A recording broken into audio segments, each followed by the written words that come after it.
Znate kako znam da je četvrtak?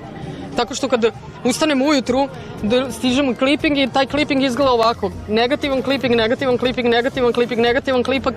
Ja onda znam da je četvrtak i da su izašli nedeljnici. I to sve prouzrokuje to da mi u društvu imamo nestabilnosti, ne zbog politike, nego zato što neko laže narod. Ko laže narod? Vučić laže narod.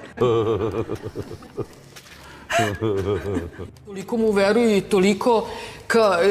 i toliko šire njegov glas i njegovu reč da zaista treba poslanička grupa da im se zove Veljko Belivuk.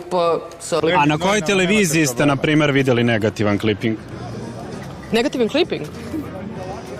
Televizija. Na N1 sam videla. Na RTS-u sam takođe videla. Kad? Pa ne znam tačno dan, ali sam videla. Moj deda je bio Hrvat.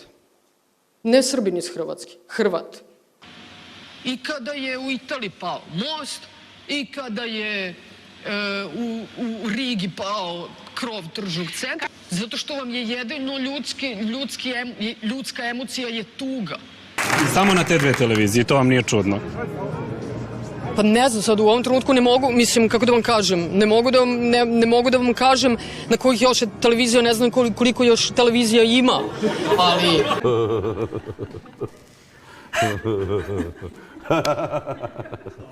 Predstavnici vlade koji su u PIO fondu, koji odlučuju, oni nisu PIO fond, nego je PIO fond jedna metafizička pojava, pa će da se spusti iz svemira i da odluči o tome šta treba da se proda, a šta ne.